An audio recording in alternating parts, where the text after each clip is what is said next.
Voici les images troublantes d'une manifestation des Hezbollah, une bande pro-iranienne devant l'ambassade américaine. Tout allait bien jusqu'à ce que les casseurs décident de saccager une partie de ce bâtiment très important aux yeux des États-Unis.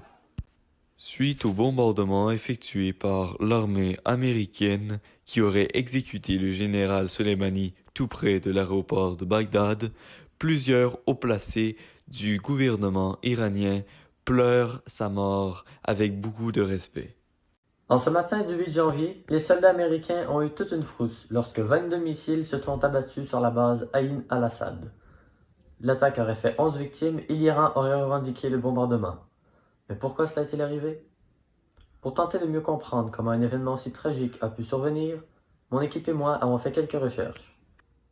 Grâce à mes recherches, j'ai su trouver un spécialiste nommé Jean Lavoie qui nous vulgarisera le conflit Iran-États-Unis. Tout débuta le 8 mai 2018 lorsque Trump se retira de l'accord de Vienne. Par la suite, Washington passa l'armée iranienne sur la liste noire des organisations terroristes étrangères. La bisbille s'envenimera lorsque l'Iran se vantera d'avoir abattu un drone américain. Un mois plus tard, Trump se vengera et affirmera avoir abattu un drone iranien. Le 20 septembre 2019, Trump coupera les fonds à l'Iran.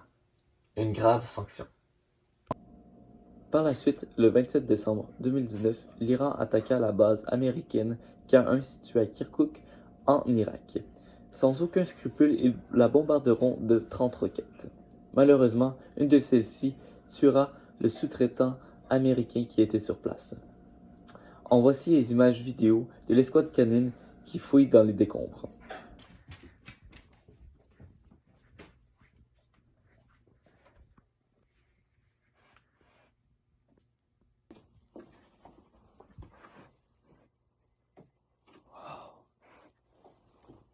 Good dog. Peu après, le 29 décembre 2019, les États-Unis frapperont une bande pro-iranienne, la bande de Hezbollah, et en ce faisant, feront 25 victimes en signe de vengeance.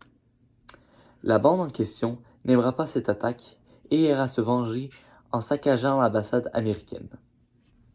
En conséquence de cette attaque, Trump tiendra l'Iran pour responsable et enverra un drone bombarder des bâtiments aux alentours de l'aéroport de Bagdad.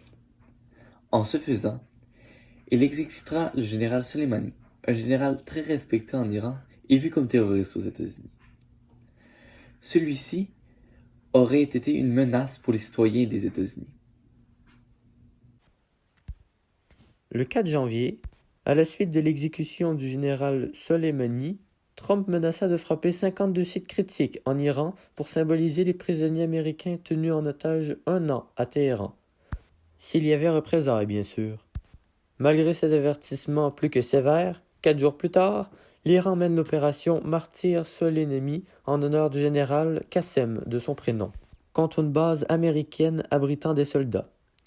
Il y envoya 22 missiles. Selon les nouvelles de la télévision iranienne, il y aurait eu plus de 80 victimes. Cependant, le président américain Donald Trump affirme qu'il n'y en a eu aucune.